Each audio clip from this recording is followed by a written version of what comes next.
আচ্ছা, এখানে এই যেটা প্রবলেম দেয়া আছে, এটা হচ্ছে draw all the possible stereoisomer of the following molecule with RS and EZ nomenclature. এই যে কোশ্চেনটা খুব ইম্পর্টেন্ট। এটা সাধারণত বিএসসি বিভিন্ন রকম স্টেট ইউনিভার্সিটি যেগুলো আছে, বিশেষ করে ইন ওয়েস্ট বেঙ্গলে, সেখানে এই কোশ্চেনটা পড়ে। ঠিক আছে? ফার্স্ট সেমিস্টার বিএসসিতে এই কোশ্চেনটা অর্গানিক কেমিস্ট্রিতে আসে। তো কোশ্চেনটা কিভাবে সলভ করা হয় সেটা দেখা যাক। তো এখানে আরএস আর ইজেড নোমেনক্লেচার করতে বলেছে। আচ্ছা, প্রথম আমরা ই আর জেড হিসাবে এই যে কম্পাউন্ডটা দেয়া আছে সেই কম্পাউন্ডটা লিখবো। ঠিক আছে? তো প্রথমে আমরা ই হিসাবে লিখি। আচ্ছা,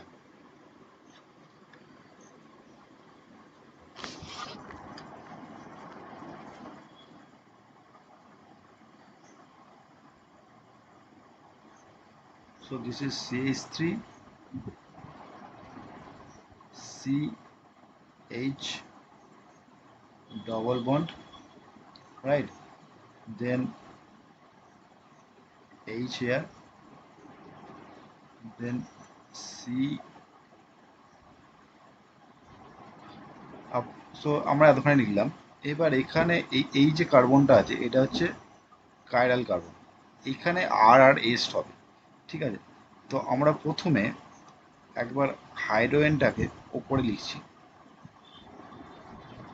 আর ওএইচ গ্রুপটাকে নিচের দিকে করছি। তা ওই গ্রুপটা আমরা ড্যাশ অ্যারো দিয়ে ক্রস করলাম আর হাইড্রোজেনটা ওএইচ অ্যারো দিয়ে ক্রস করলাম। আর এখানে হচ্ছে CH3, রাইট? এটা হচ্ছে ই, এই ডবল বন্ডটা যেহেতু ট্রান্সে আছে, এখানে মিথাইল গ্রুপ আর এখানে এই গ্রুপটা, তার জন্য ই, রাইট? সেরকম আর একবার লিখছি আমরা ই গ্রুপটাকে, CH3 C double bond C H, এখানে এইচ।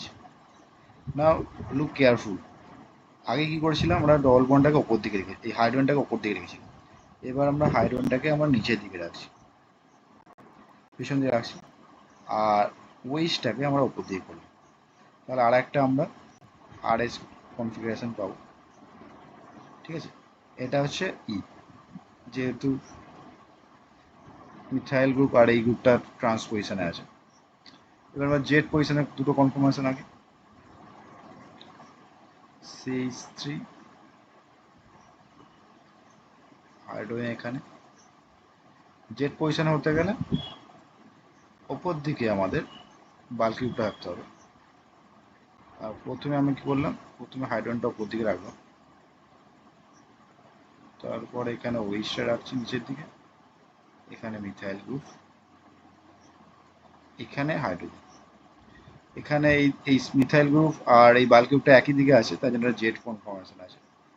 আর এটা ই, এটা আর কি এস হবে সেটা আমরা পরের দিন দেখছি। ঠিক আছে? আমরা আর একটা জেড কনফর্মেশন আঁকি।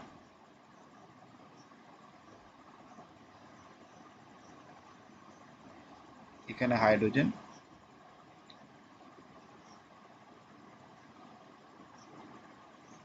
এখানে প্রথমে আমরা কি বলছিলাম, হাইড্রোজেনটা ওপরে রেখেছিলাম, আর হাইড্রোজেনটা নিচের দিকে রাখছি। ওইচ CH3 হাইড্রোজেন, এটা একটা জেড কনফর্মেশন। তাহলে আমাদের চারটে দুটো জেড কনফর্মেশন আর দুটো ই কনফর্মেশন স্ট্রাকচার হলো, রাইট? এবার আমরা আরএসটা দেখি কি হয়।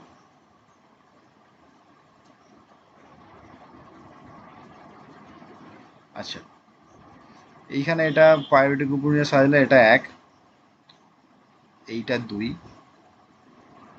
তাহলে এক দুই, এটা তিন, এটা চার, রাইট? তাহলে আমরা কিভাবে যাচ্ছি, এক, তার মানে আমরা যদি আমরা এটাকে এই দিকে যাই, ক্লকওয়াইজ রোটেশন করি, তাহলে এটা আর হওয়া উচিত। কিন্তু যেহেতু লাইট সবচেয়ে লোয়েস্ট প্রায়োরিটি, যে এটা ওপর দিকে আছে, তো আমরা এটা কনফিগারেশনটা উল্টে যাবে। ক্লকওয়াইজ ঘুরছে, কিন্তু লোয়েস্ট প্রায়োরিটি গ্রুপ ওপর দিকে থাকার জন্য এটা এস হবে, রাইট? এইখানে এটা এক, এটা দুই, এটা তিন, এটা ক্লকওয়াইজে ঘুরছে, লোয়েস্ট প্রায়োরিটি গ্রুপটা নিচের দিকে আছে, সুতরাং আর এটা হবে। এখানে এটা কি হবে, এটা 1, এটা 2, এটা 3, এটা অ্যান্টি ক্লকওয়াইজ হচ্ছে, কিন্তু লোয়েস্ট প্রায়োরিটি গ্রুপটা এটা ওপর দিকে আছে, তার জন্য কনফরমেন্স, তার জন্য এটা নোমেনক্লেচার উল্টে যাবে। তাটা এস হওয়া উচিত ছিল, কিন্তু এটা অ্যাকচুয়ালি হবে আর। এখানে কি হবে, এটা 1, এটা 2, এটা 3, এইটা অ্যান্টি ক্লকওয়াইজ হচ্ছে, এখানে লোয়েস্ট প্রায়োরিটি নিচের দিকে আছে, যে যে প্রথমে এস হওয়া উচিত ছিল, তো এটা এসি হবে। তাহলে আমরা কটা কনফার্মেশন পেলাম, কটা স্টিরিও আইসোমার পেলাম, চারটে, 1, 2, 3, চারটে স্টিরিও আইসোমার পেলাম, রাইট।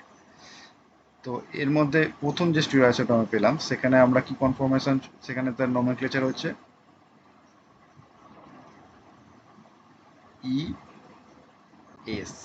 দ্বিতীয় ক্ষেত্রে কি হচ্ছে, দ্বিতীয় ক্ষেত্রে আমরা পেলাম ই আর, এখানে পেলাম কি জেড আর, আর এখানে জেড এস, রাইট। সো কটা স্যার, এগুলোই হচ্ছে এই কোশ্চেনটার উত্তর। তো চারটে স্টিরিও আইসোমার কী কী সেগুলো এখানে এক্সপ্লেন করা হলো। Thank you.